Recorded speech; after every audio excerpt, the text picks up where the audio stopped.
மனுஷர்கள் நடுவில் இன்னைக்கு அவரை தான் நம்பிட்டு இருக்கிறீங்கன்னா, ஆபிரகாமே நீ நடக்கிறது வீண் போகாது, உன் கால் படுகிற இடம் வீண் போகாது. நான் சூஸ் பண்றது என் தலைமுறைக்கு பிளெஸிங்கா மாறணுமே தவிர என் தலைமுறைக்கு சாபமா மாறிடக்கூடாது. இயேசுவின் நாமத்தில் இந்த வார்த்தை சொல்லும், கர்த்தர் தெரிந்தெடுத்து தாரார்னா அது நிலைக்க பண்ணுவார், அதை பெருக பண்ணி ஆசீர்வதிக்க பண்ணி கொண்டே. இன்னைக்கு நடக்கிற இந்த வறட்சி தான் நாளைக்கு உனக்கு வயல்வெளியாய் மாறும் என்பதில் சந்தேகமே இல்லை. சபையே,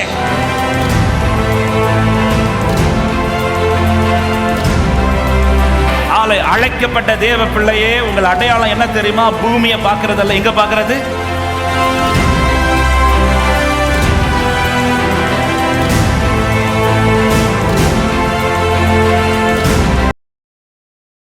நம் கர்த்தருடைய வார்த்தை கேட்கலாமா? கர்த்தர் நல்லவர். ஹல்லேலூயா. சேர்ந்து நம்பிக்கையோட பாடி ஆண்டவரை மகிமைப்படுத்தும். ஹல்லேலூயா.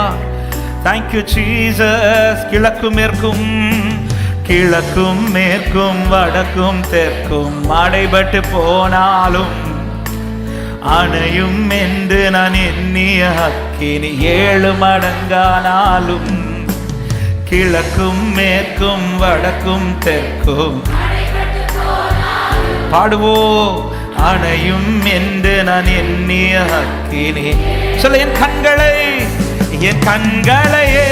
ஏறெடுப்பேன், என் கைகளை உயர்த்திடுவேன், உம்முகம் நோக்கிடுவேன், நான் வெட்கப்படுவதில்லை.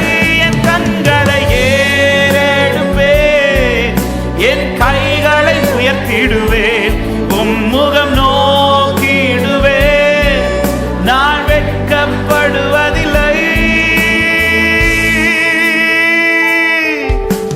வானமும் பூமியும் மாறினாலும் உம் வார்த்தை மாறாதே, காலையும் மாலையும் தாங்கிடும் தேவன் கரங்கள் தளராதே.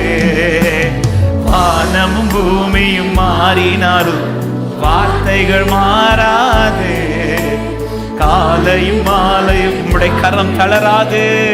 சொல்ல, என் கண்களையே என் கைகளை உயர்த்திடுவேன், உம்முகம் நோக்கிடுவேன், நான் வெட்கப்படுவதில்லை. என் கண்களை ஏறெடுப்பேன், என் கைகளை உயர்த்திடுவேன், உம்முகம். இந்த வார்த்தையை நம்பிக்கையோடு ஒரு விசை கூட எல்லாரும் சொல்லுவோம். என் கண்களை ஏறெடுப்பேன், என் கைகளை உயர்த்திடுவேன், உம்முகம் நோக்கிடுவேன், நான். கடைசி ஒரு விசை கூட, என் கண்களை ஏறெடுப்பேன், இயேசுவே நோக்கிடுவேன் நான். ஆமென். ஆண்டவர், உம்மை நோக்கி பார்க்கிற எந்த முகங்களும் வெட்கப்பட்டு போக விட மாட்டேன். இப்பொழுது கர்த்தர் எங்களோடு கூட பேசும், வார்த்தை கொண்டு எங்களை உருவாக்கும், எங்களை ஆசீர்வதியும். இயேசுவின் நாமத்தில் பிதாவே, ஆமென். எடுத்து வாசிக்கல 2 நாளாகமம் 25வது அதிகாரம் அதனுடைய 9வது வசனத்தை வாசிக்க கேட்கலாம்.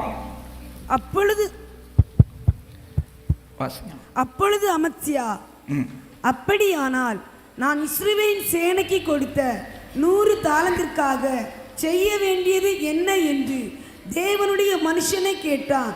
அதற்கு தேவனுடைய மனுஷன், அதை பார்க்கிலும் அதிகமாய் கர்த்தர் உமக்கு கொடுக்க கூடும் என்றான். கரங்களை உயர்த்தி இந்த வார்த்தைக்காக ஆண்டவரை மகிமைப்படுத்தும். ஹல்லேலூயா. அதை பார்க்கிலும் அதிகமாய் கர்த்தர் உனக்கு கொடுக்க கூடும். கர்த்தர் என்றைக்குமே தம்முடைய பிள்ளைகளுக்கு குறைவானது அல்ல, அதிகமானதை தந்து ஆசீர்வதிக்கிறவர். இந்த சம்பவத்தை நம்ம ஒவ்வொரு நாளாய் ஆண்டவர் கேட்க வைத்து கொண்டே இருக்கிறார். 1ஆம் தேதி முதலே கர்த்தர் நம்மோடு இடைப்பட்டு கொண்டிருக்கிறார். இந்த சம்பவத்துக்குள் போக விரும்பவில்லை. ஆனால் இந்த வார்த்தை கிடைத்த அன்று முதலே ஆண்டவர் தியானிக்க வைக்கும்போது ஒரு காரியத்தை அதிகமாய் கர்த்தர் தேவ பிள்ளைகளிடத்தில் எதிர்பார்க்கிறது. நாம் எதை தெரிந்தெடுக்கிறோம் என்பதில் ரொம்ப கவனம் செலுத்த வேண்டும். 2 வாரங்களுக்கு முன்பாக சாட்டர்டே நைட்டு இதை குறித்து தான் ஆண்டவர் பேச வைத்தார். அதே செய்தியுடைய கண்டினியூஷனாக தான் இந்த காலை நேரத்தில் பேசும்படியாக கர்த்தர் வார்த்தைகளை தியானிக்க வைத்தார். இங்கே அமத்சியா ஒன்றை தெரிந்தெடுத்து நிற்கிற இடத்தில் ஒரு தேவ மனுஷன் வந்து தேவன் அவனுக்கென்று தெரிந்தெடுத்த ஒரு பாதையை சொல்லி அவனுக்கு விளக்கும் போது அமத்சியா எதை தெரிந்தெடுக்கிறான் என்பதில் ரொம்ப கவனிக்கிறான். நான் எதை தெரிந்தெடுக்கிறேனோ அதை பொறுத்து தான் என்னுடைய ஆசீர்வாதம் அல்லது என்னுடைய ஃபியூச்சர். என்னுடைய தெரிந்தெடுப்பு ரொம்ப ரொம்ப முக்கியம். ஆண்டவர் ஒரு மனுஷங்கிட்ட கொடுத்த ஒரு பெரிய ஒரு காரியம்னா சூஸ் பண்ணுற காரியம், சூஸ் பண்ணுறது. இதை வந்து ஆண்டவர் வந்து நம்ம கையில் கொடுத்துருக்கிறார். ஹல்லேலூயா. ஆமாம், இடுக்கமான வாசல் உண்டு, விசாலமான வாசல் உண்டு. இதை சூஸ் பண்ணுறது நம்ம கையில் தான் இருக்கு. நல்ல பழங்களும் ஏதேன் தோட்டத்தில் வச்சுருந்தார். ஆமாம், புசிக்கக்கூடாத ஒரு கனியும் வச்சிருந்தார். இதை சூஸ் பண்ணுற காரியம் நம்ம கையில் கர்த்தர் கொடுத்தார். ஹல்லேலூயா. ஆண்டவர் வந்து அவர் தான் எல்லாம் சூஸ் பண்ணுறாருன்னு என்ன செஞ்சுருக்கலாம், அந்த பழத்தை வைக்காமலே இருந்திருக்கலாம். ஆனால் அப்படி அல்ல. இந்த சூஸ் பண்ணுற காரியத்தை ஆண்டவர் நம்மளுடைய இருதயத்துக்கு கொடுத்துருக்கிறார். ஆமாம், எங்கே இந்த பிரச்சனைகள்லாம் நமக்கு ஸ்டார்ட் ஆகும்னா எப்போ நாம சிலதை சூஸ் பண்ண தொடங்குறோம் பாருங்க. ஆமாம், இந்த பிள்ளைங்கள்லாம் ஒரு குறிப்பிட்ட ஸ்டேஜ் வர வந்து இந்த பிள்ளைங்க வந்து நமக்கு ரொம்ப நல்ல பிள்ளைங்களாக இருப்பாங்க. ஏன்னா எல்லாமே நம்ம தான் சூஸ் பண்ணுவோம். அந்த பிள்ளைங்களுக்கு பர்த்டே ட்ரெஸ்ஸாக நம்ம தான் சூஸ் பண்ணி கொடுப்போம். நம்ம என்ன வாங்கி கொடுக்குறோமோ அந்த பிள்ளைங்க போட்டுக்கிறோம். எனக்கு நல்ல ஞாபகம் இருக்குது. சின்ன வயசில் வந்து ஒன்று பர்த்டேக்கு ஒரு நியூ ட்ரெஸ் கிடைக்கும், அல்லது கிறிஸ்மஸுக்கு ஒரு நியூ ட்ரெஸ் கிடைக்கும். அந்த நேரத்தில் வந்து டவர் ஜங்ஷனில் ஒரு ஸ்திரமான ஒரு கடை உண்டு. அந்த கடை பேர் சொல்ல நான் விரும்பலை. அந்த கடையில் கூட்டிகிட்டு போய் வாங்கி தருவாங்க. அதில் வந்து எனக்கு இதுதான் வேணும்லாம் நான் கேட்க மாட்டேன். என்ன வாங்கி தராங்களோ போட்டுட்டு, அது வந்து பலருக்கு சிரிப்பாக இருக்கலாம், பலருக்கு அது பிடிக்காமல் இருக்கலாம், என்ன வேணும்னு சொல்லலாம். எனக்கு வந்து இந்த ட்ரெஸ் தான் வேணும் இல்லை, எனக்கு ட்ரெஸ்ஸு வந்தால் போதும். எல்லார் வீட்லேயும் அப்படி தான். பிள்ளைங்க வந்து ஒரு ஸ்டேஜ் வர நம்ம என்ன வாங்கி கொடுக்குறோமோ அதான் போடுவாங்க. ஆனால் எங்கேருந்து பிரச்சனை ஸ்டார்ட் ஆகும் தெரியுமா? எனக்கு இதுதான் வேணும்னு சூஸ் பண்ணுறாங்க தெரியுமா? ஒரு 7th வந்த உடனே அல்லது ஒரு 8th ஸ்டாண்டர்ட் வந்த உடனே, இப்போல்லாம் அப்படிலாம் இல்லை, 5 வயசுலேருந்தே கேட்க தொடங்குறாங்க இதுதான் வேணும் அப்படின்ட்டு. ஆனால் பொதுவாக ஒரு 7th 8th வந்த உடனே இந்த பிள்ளைங்களுக்குள்ள ஒரு எண்ணம், இந்த ஷர்ட் தான், இந்த கலர் தான். அதுவரை எந்த பிரச்சனையும் இருக்காது. பேரண்ட்ஸ் வாங்கி தரது, கிடைக்கிறது சந்தோஷமாக போட்டுட்டு, கிடைக்கிறது நமக்கு சந்தோஷம், போட்டுட்டு போகிறது சந்தோஷம். ஆனால் அந்த சூஸ் பண்ண தொடங்குறதுலேருந்து பேரண்ட்ஸுக்கு பிள்ளைங்களை ஃபைட் வரும்.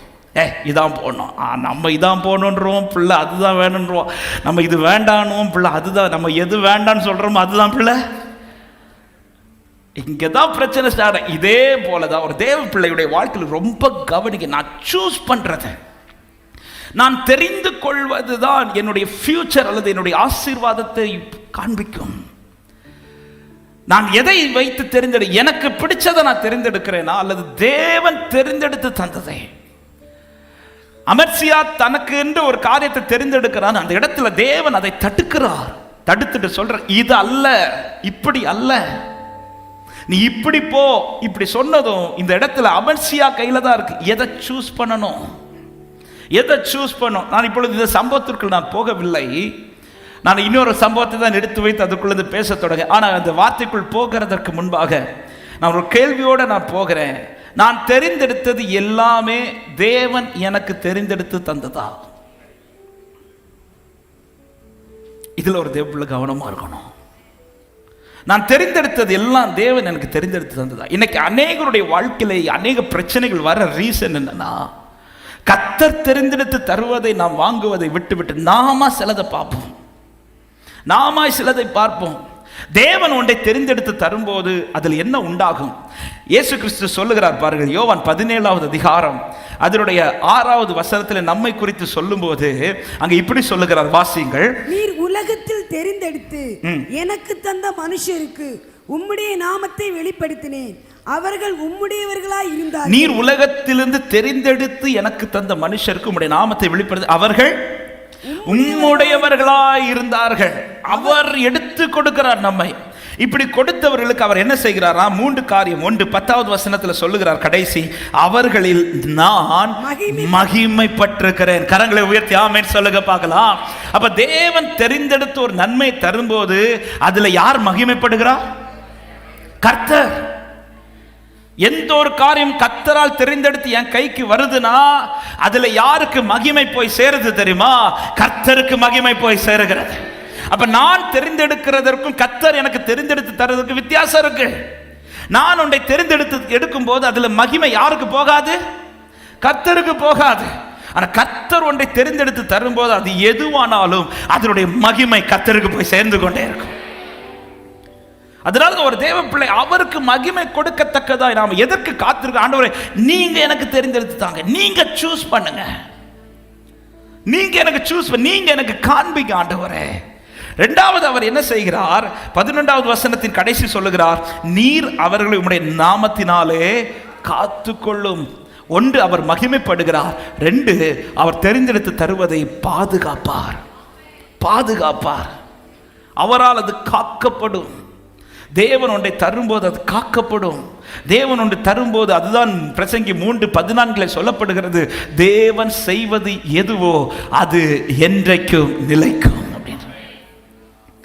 தேவன் செய்வது எதுவோ அது என்றைக்கும் நிலைக்கும். அதனோட ஒன்றையும் கூட்டவும் கூடாது, அதிலிருந்து ஒன்றையும் குறைக்கவும் கூடாது. மனுஷர் தமது சமூகத்தில் பயந்திருக்கும்படி தேவன் இப்படி செய்து வருகிறார். இன்னைக்கு அவர் செய்யறதா நிலைக்கிறது. என் லைஃப்ல அவர் ஏன் எனக்கு தெரிந்தெடுத்து தரணும்? 1, அவருக்கு மகிமை போய் சேர. 2, அவர் தெரிந்தெடுத்து தருவது பாதுகாக்கப்பட்டு கொண்டிருக்கும். பாதுகாக்கப்பட்டு கொண்டிருக்கும். எப்படி யோபுவையும் அவனை சுற்றின எல்லாவற்றை சுற்றி வேலி அடைத்து காத்து கொண்டாரோ அப்படி என் வாழ்க்கையை தெரிந்தெடுத்து தருகிற நன்மைகள் கர்த்தரால் பாதுகாக்கப்பட்டு கொண்டிருக்கும். 3வது அவர் என்ன செய்கிறார்? ஆமென். 13 சொல்லுகிறார், அவர்கள் என் சந்தோஷத்தை நிறைவாய் அடைவார்கள். ஆமென். நிறைவான ஒரு சந்தோஷம் அவர் தருகிறதுல இருக்கு. பாதி சந்தோஷம் அல்ல. ஆமென். நிறைவான ஒரு சந்தோஷம். அந்த நன்மை எனக்கு சந்தோஷத்தை தான் கொடுக்கும். அந்த நன்மை எனக்கு சமாதானத்தை உண்டு பண்ணும். அந்த நன்மையை நான் திருப்தியாய் அனுபவிப்பேன். திருப்தியாய். ஹல்லேலூயா. ஆமென். நீதிமானுக்கு இருக்கிற கொஞ்சம் நல்லதுன்னு பைபிள் கொஞ்சம் போதும், அது திருப்தியா இருக்கும். அவர் தர்றது கொஞ்சமோ நிறையவோ அது விஷயம் இல்லை. ஆனால் அவர் தர்றது திருப்தியாய் கத்த தந்து நடத்துவார். என் ஜனங்கள் நான் அளிக்கும் நன்மையினால், அந்த திருப்திங்கிறது நிறைய தர்றது இல்லை, கொஞ்சம் தந்தாலும் அதில் நமக்கு ஒரு திருப்தி இருக்கும். ஹல்லேலூயா. என் ஜனங்கள் நான் அளிக்க, அது என்ன நன்மையோ, அது கொஞ்சம் நன்மையோ நிறைய நன்மையோ, அவர் கொஞ்சம் தந்தாலும் அதில் ஒரு சந்தோஷம் இருக்கும். நிறைய தந்தாலும், கொஞ்சம் தந்தா பொறாமப்படவும் மாட்டேன், நிறைய தந்தா பெருமைப்படவும் மாட்டேன், திருப்தியாக இருப்பேன். ஹல்லேலூயா. ஆமென். எனக்கு கொஞ்சம் அப்படி பொறாம வருதுனாலே அது கத்த தந்ததான்னு ஒரு டவுட்ல இருக்கு. கத்த தருகிற நன்மை கொஞ்சமோ நிறையவோ திருப்தியே, திருப்தியாக்கி திருப்தியாக்கி நடத்திடுவார். தேவைகளை சந்திப்பார், மீதம் எடுக்க வைப்பார். பிறருக்கு ஒரு விஷயம் கூட சொல்ல, திருப்தியாக்கி திருப்தியாக்கி நடத்திடுவார். தேவைகளை சந்திப்பார், மீதம் எடுக்க வைப்பார். பிறருக்கு இந்த நிறைவான சந்தோஷம் என்ன தெரியுமா? பிறருக்கும் கொடுக்கிறது. ஹல்லேலூயா. அப்படி கர்த்தர் நடத்துவார். அதாவது நான் கொஞ்சத்துல அப்படி திருப்தியா கர்த்தர் தரதுல நான் சந்தோஷமா இருக்கிறேன்னா, இனி ஒரு வார்த்தை தைரியமா சொல்றேன். ஆண்டவர் சொல்ல, கொஞ்சத்தில் நீ உண்மையா இருந்தா உன்னை அநேகத்துக்கு அதிகாரியா. ஹல்லேலூயா. அதனால தான் ஃபர்ஸ்ட் எடுத்த உடனே நிறைய தட்ட மாட்டார், கையில கொஞ்சம் தருவார், தந்துட்டு மூஞ்சதான் பார்ப்பார். தந்துட்டு கையை பார்க்க மாட்டார், எதை பார்ப்பாரு? மூஞ்ச பார்ப்பார். சில நேரத்தில் எப்படி பார்ப்பார்னா, நமக்கு கொஞ்சம் தந்துட்டு பக்கத்தில் நிறைய கொடுப்பார், கொடுத்துட்டு நம்ம மூஞ்ச பார்ப்பார். அந்த மூஞ்சி அப்படி கோணுதுன்னு தெரிஞ்சாலே இருக்கிற கொஞ்சம் இது தூக்கி அவனுக்கு கொடுத்துருவார். ஆனால் அந்த மூஞ்சி அதை பார்த்துட்டு அப்படி சந்தோஷப்படுத்துனா, அவனுக்கு கொடுத்ததை விட இவனுக்கு நிறைய கூட அள்ளி கொடுப்பான். ஹல்லேலூயா. கர்த்தர் தருகிற கொஞ்சத்துல சந்தோஷப்படுங்க. தேவன் தருவது எதுவும் அது எனக்கு போதும், தேவன் தராதது எதுவும் எனக்கு வேண்டான்னு சொல்றவங்க ஆமென் சொல்லுங்க பார்க்கலாம். தேவன் தெரிந்தெடுத்து தருகிறது தேவனுக்கு மகிமை உண்டாக்கும். தேவன் தெரிந்தெடுத்து தருவது பாதுகாக்கப்படும். தேவன் தெரிந்தெடுத்து தருவது நிறைவான சந்தோஷத்தை உண்டாக்கும். இன்னைக்கு நான் என் வாழ்க்கையிலே நான் பெற்றுக்கொண்டிருக்கிற எல்லாம் தேவன் எனக்கு தெரிந்தெடுத்து தந்ததா என்பதிலே கவனமா இருங்கள். ஒருவேளை இதுவரை தெரிந்தெடுத்தது ஒருவேளை பலதும் நாம் தெரிந்தெடுத்ததா இருந்திருக்கலாம், ஓகே. ஆனா இனி உள்ள நாட்கள் ஒவ்வொரு காரியமும் தேவன் தெரிந்தெடுத்து தருவதை சூஸ் பண்றதில் ஒரு தேவ பிள்ளை கவனமா இருங்கள். ஆமென், ஹல்லேலூயா. எத்தனை பேர் நிச்சயமா சொல்ல முடியும், இன்னைக்கு நிறைய காரியங்கள் கர்த்தர் எனக்கு தெரிந்தெடுத்து தந்ததுன்னு சொல்றவங்க ஆமென் சொல்லுங்க பார்க்கலாம். எத்தனை மனைவிமார் சொல்ல முடியும், என் புருஷன் கர்த்தர் எனக்கு தெரிந்தெடுத்து தந்தது? ஆமென், 10 கை தான் உயருது. ஆமென். எத்தனை புருஷன்மார் சொல்ல முடியும், எனக்கு மனைவி கர்த்தர் தெரிந்தெடுத்து தந்தது? அல்லேலூயா, பிரைஸ் தி லார்ட். எனக்கு கை உயர்த்தலைன்னா வீட்டில் போய் தெரியும். கர்த்தர் தெரிந்தெடுத்து தந்த புருஷன், கர்த்தர் தெரிந்தெடுத்த மனைவி. நீங்க ஆமென் சொல்லிட்டீங்க, அல்லேலூயா சொல்லிட்டீங்க, நீ வீட்டில் போய் சண்டை போடக்கூடாது. கர்த்தர் தெரிந்தெடுத்து தந்தது. ஒவ்வொரு காரியம் கர்த்தர் எனக்கு சூஸ் பண்ணி தர்றாரா? இயேசுவின் நாமத்தில் இந்த வார்த்தை சொல்லும், கர்த்தர் தெரிந்தெடுத்து தாரார்னா அது நிலைக்க பண்ணுவார், அதை பெருக பண்ணி ஆசீர்வதிக்க பண்ணி கொண்டே இருப்பார். ஆபிரகாம் லோத்தின் வாழ்க்கையை முன்வைத்து சாட்டர்டே அதுதான் பேசினேன். அதிலிருந்து ஒரு சில காரியத்தை கூட நினைவுபடுத்தி சில காரியத்தை சொல்லி நான் நேரத்தில் முடிக்க விரும்புகிறேன். நமக்கு தெரியும், ஆதியாகமம் 12வது அதிகாரத்தில் ஆபிரகாமை தான் கர்த்தர் அழைத்து உன் தேசத்தை விட்டு வா என்று சொல்லி அழைக்கிறார். புறப்பட்ட ஆபிரகாமோடு கூட யாரும் புறப்படுகிறார் என்றால் லோத்தும் புறப்படுகிறார். ஆரம்பம் நல்லா இருந்து, சூப்பரா இருந்து. ஆபிரகாமோடு ஏன் லோத்து புறப்படுறாருன்னு லோத்து கிட்ட கேட்டா லோத்து சொல்லுவார், ஆண்டவர் கூப்பிட்டு இருக்கிறார். ஆண்டவருடைய சத்தத்தை கேட்டு ஆபிரகாம் புறப்பட்டதுனால நானும் விசுவாசிக்கிற இந்த பாதை நன்மையாக இருக்கும் என்று லோத்தும் கூடவே பிரயாணிக்கிறார். லோத்து இப்பொழுது தானாய் பார்த்த இடத்துக்கு போக வரவில்லை. ஆபிரகாமோடு ஆண்டவர் என்ன பேசினாரோ அதை பார்த்து கொண்டே தான் புறப்பட்டான். இந்த புறப்பாடு சூப்பரா இருந்தது. இந்த புறப்பாடினுடைய பலன்தான் ஆபிரகாமை எந்த லெவலுக்கு கர்த்தர் ஆசீர்வதித்தாரோ அதே ஆசீர்வாதங்களை யாரும் சுதந்திரிக்கிறார் என்றால் இந்த லோத்தும் சுதந்திரிக்கிறார். இன்னும் பார்த்தீங்கன்னா ஆபிரகாம் லோத்துக்கு ஒரு மகன் முறைதான் வரும். தன்னுடைய சகோதரருடைய மகன். லோத்தினுடைய வயசு என்ன, ஆபிரகாமுடைய வயசு என்ன? ஆனா கர்த்தர் எப்படி பிளஸ் பண்றாருன்னா, ஆபிரகாமுக்கு என்ன ஆசீர்வாதமோ அதே அளவுக்கு லோத்துக்கும் கர்த்தர் ஆசீர்வாதத்தை கொடுக்கிறார். அதுதான் 13வது அதிகாரத்தில் சொல்லப்பட்டிருக்கிறது. 2வது வசனத்தை வாசிங்கள். ஆபிராம் மிருக ஜீவன்களும் வெள்ளியும் பொன்னுமான ஆஸ்திகளை உடைய சீமானா இருந்தான். 5வது வசனம், ஆபிரகாமுடனே வந்த லோத்துக்கும் ஆடு மாடுகளும் கூடாரங்களும் இருந்தன. எப்படி ஆபிரகாமுக்கு ஆண்டவர் பிளெஸிங்கை கொடுத்தாரோ அதே போல பிளெஸிங்கை யாருக்கும் கொடுக்கிறார்? லோத்துக்கும் கொடுக்கிறார். இதுவரை எந்த பிரச்சனையும் இல்லை. ஆரம்பத்தில் லோத்தினுடைய தெரிந்தெடுப்பு சரியான தெரிந்தெடுப்பு. லோத்து நடந்த பாதை சரியான பாதை. லோத்து பார்த்த பார்வை சரியான பார்வை. அதனுடைய பலன்தான் ஆபிரகாமை கர்த்தர் எப்படி ஆசீர்வதிக்கிறாரோ அதே போல லோத்தையும் ஆசீர்வதித்து வந்தார். ஆனால் இப்பொழுது ஒரு கட்டம் வந்தபோது, ஆமென், இப்போ ஆபிரகாமுடைய மெய்ப்பர்களுக்கும் லோத்தின் மெய்ப்பர்களுக்கும் வாக்குவாதம், சண்டை வருது. ஆபிரகாம் இங்கே ஒரு காரியத்தை சொல்றார். சண்டை வரக்கூடாதுன்னா லோத்தே நீ ஒரு இடத்த செலக்ட் பண்ணி உட்காரு, நான் அதற்கு ஆப்போசிட்டில் கூடாரத்தை போட்டு உட்கார்றேன். இப்போ லோத்து சூஸ் பண்ணுற ஒரு ஆப்ஷனை இப்பொழுது ஆபிரகாம் கொடுத்ததுமே வேதம் சொல்லுகிறது 10வது வசனத்தில், அப்பொழுது லோத்து தன் கண்களை ஏறெடுத்து பார்க்கிறான். ஏறெடுத்து எதை பார்த்தான் என்றால் வானத்தை அல்ல. எதை பார்க்கிறான்? பூமியை பார்க்கிறான். அவன் கண்ணுக்கு எது ரொம்ப பிடிக்குதோ, அவன் கண்ணுக்கு எது ரொம்ப பிடிக்குதோ அதை பார்க்கிறான். அவன் பார்த்தபோது எதை பார்க்கிறான்?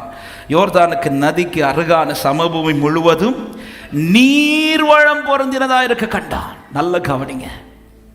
சூஸ் பண்ற ஆப்ஷன் வருதுன்னு தெரிஞ்சதுமே ஒரு தேவ பிள்ளை எங்க பார்க்கிறோங்கிறது ரொம்ப கவனம். எந்த ஒரு காரியமா இருக்கட்டும், நம்முடைய தனிப்பட்ட பர்சனல் லைஃப்லயா இருக்கட்டும், குடும்பத்தில் இருக்கட்டும், பிள்ளைங்க காரியத்தில் இருக்கட்டும், ஒரு காரியத்தை சூஸ் பண்ற காரியம் வந்ததும் என் கண்ணு எதை பார்க்குது?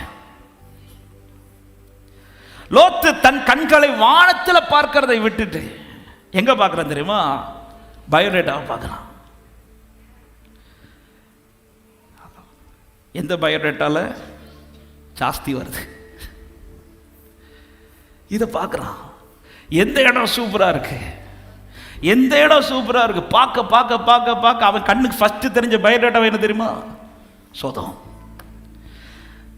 நல்ல கிடைக்கும், போனா சூப்பரா செட்டில் ஆகி உட்கார்ந்துடலாம். இதுதான் அவன் கண்ணுக்கு தெரியுது. பார்க்கறான் பார்க்கறான். அவன் கண்கள் ஏறெடுத்து பார்த்தது சூப்பரா இருந்துச்சு. அவன் கண்கள் ஏறெடுத்து பார்த்தது சூப்பரா. இன்னும் சொல்ல போனா அவனுக்கு அலைய தேவை இல்லை, ஒரு அலைச்சல் அவனுக்கு தேவையே இல்லை.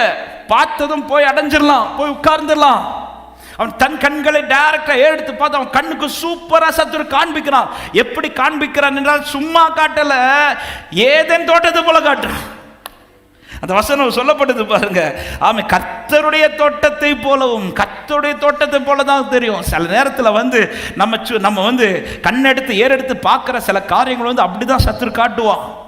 ஆமா, எடுத்த உடனே சோதோமா காட்டினா யாரும் போக மாட்டீங்க, நல்லாவே தெரியும். அதனால எப்படி காட்டுவானா, அந்த சோதோம்ங்கிற வார்த்தையை மறைச்சி எந்த வார்த்தை கொண்டு வந்து, கர்த்தருடைய தோட்டம் அப்படிதான் வரும். கர்த்தருடைய தோட்டம். ஹல்லேலூயா. இதை பார்த்ததும் லோத்து அதை சூஸ் பண்ணிட்டு போய் உட்கார்ந்துட்டார். ஆனா ஆபிரகாம் பாருங்க, அடுத்து சொல்லப்படுகிறது இந்த வார்த்தை எனக்கு ரொம்ப பிடிச்ச வார்த்தை.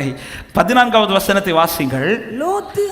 லோத்து ஆபிராமை விட்டு பிரிந்த பின்பு கர்த்தர் ஆபிராமை நோக்கி உன் கண்களை ஏறெடுத்து பார் அப்படின்றார். நல்ல கவனிங்க. லோத்துக்கு சூஸ் பண்ற ஆப்ஷன் வந்ததும் லோத்து வானத்தை பார்க்கிறதுக்கு பதிலாக பூமியை பார்க்கிறான். ஆபிரகாம் இந்த இடத்துல பூமியை பார்க்கறதுக்கு பதிலாக வானத்தை பார்க்கிறான். இதுதான் அழைக்கப்பட்டவனுடைய அடையாளம். இதுதான் அழைக்கப்பட்டவருடைய அடையாளம். அவங்களுக்கு ஒண்ணு பூமியிலிருந்து அல்ல, அவங்களுக்கு ஒண்ணு பரத்திலிருந்து தான் வரணும். ஆமென் சொல்லுங்க பார்க்கலாம். நான் அவரால் அழைக்கப்பட்டவன்கிற அடையாளம் உடையவங்க மட்ட சத்தமோ ஒரு ஆமென் சொல்லுங்க பார்க்கலாம். அழைக்கப்பட்ட தேவ பிள்ளையே, உங்கள் அடையாளம் என்ன தெரியுமா? பூமியை பார்க்கறதல்ல, எங்க பார்க்கறது? பாடுறதல்ல, இது ரியல். என் கண்களை ஏறெடுப்பேன், என் கைகளை உயர்த்திடுவேன், உம்முகம் நோக்கிடுவேன். நான் சொல்லுங்க இந்த வார்த்தைய, என் கண்களை ஏறெடுப்பேன், ஓ முகம் நோக்கிடுவேன், நான் வெட்க. ஆபிரகாம் அப்படி மேல பார்த்துட்டு இருக்க, லோத்து ஒரு பக்கம் அப்படி போயிட்டு இருக்கிறார். அவர் கீழே பார்த்து போயிட்டு இருக்கிறார், இவர் மேல பார்த்து உட்கார்ந்து இருக்கிறார். கீழே பார்க்குறவன் உடனே போய் உட்கார்றது மாதிரி இருக்கு, மேலே பார்க்குறவன் பார்த்துட்டே இருக்கிறது மாதிரி இருக்கு. என்னாண்டவரை, கீழே பார்க்குறவனுக்கெல்லாம் உடனே நடக்குது, மேலே பார்க்குற எனக்கு நடக்க மாட்டேங்குது இருக்கீங்களா? அதனால அடுத்து என்ன ஆப்ஷன் பார்க்கணும்? மேலே பார்க்குறது மெதுவாக விட்டுட்டு கீழே பார்ப்போம். பார்த்துறாத, அப்புறம் கீழே தான் போனோம். அல்லேலூயா. கீழே பார்த்து உடனே போய் செட்டில் ஆகிறான், மேலே பார்த்துட்டே இருக்கிறான். கொஞ்ச நேரத்தில் பதில் வருது. என்ன பதில் வருது? உன் கண்களை ஏறெடுத்து பார். ஹல்லேலூயா. ஆபிரகாம் அப்படி ஆசையா கண்களை ஏறெடுத்து அப்படி பார்க்கலாம் போது எப்படி பார்த்துருப்பார்னா, நான் இருந்திருந்தேன், ஒரு வேளை லோத்து பார்த்தது இப்படி இருக்குதுன்னா ஆண்டவர் எனக்கு காட்டுறது எப்படி இருக்க போகுது.